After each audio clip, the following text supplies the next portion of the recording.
Assalamualaikum warahmatullahi wabarakatuh. Saya di sini akan menjelaskan secara singkat perbandingan hukum keluarga Islam di Indonesia dan hukum keluarga Islam di Myanmar. Hukum yang paling awal dan atau pertama dikenal adalah hukum keluarga, khususnya hukum perkawinan, yang ditandai dengan perkawinan Adam alaihi wasallam dengan istrinya Hawa. Kemudian mengalami perubahan dan perkembangan di sana-sini. Hukum perkawinan dilaksanakan oleh anak-anak Nabi Adam alaihi wasallam secara kontinu dari dahulu hingga sekarang. Di Indonesia, hukum keluarga Islam sudah diterapkan sejak abad ke-7 Masehi, yaitu pada masa kerajaan-kerajaan Islam, kemudian berlanjut hingga era kemerdekaan.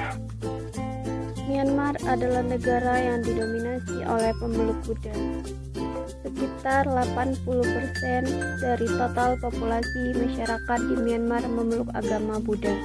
Dasar hukum keluarga Islam di Indonesia yaitu Undang-Undang Nomor 1 Tahun 1974 dan Kompilasi Hukum Islam atau KHI.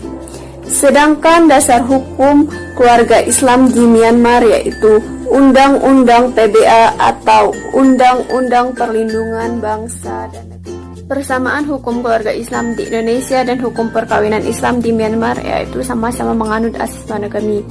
Di Indonesia, asas monogami diatur dalam pasal 27 BW yang berbunyi seorang pria hanya boleh mempunyai seorang istri.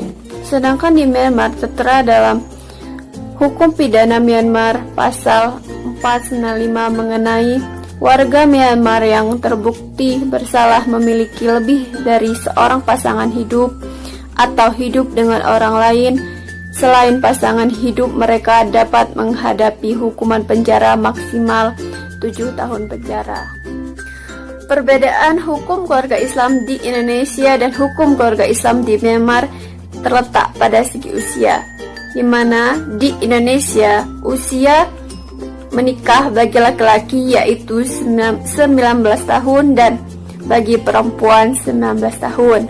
Sedangkan di Myanmar usia untuk menikah bagi laki-laki yaitu 18. Demikianlah presentasi yang dapat saya sampaikan, saya ucapkan terima kasih. Wassalamualaikum.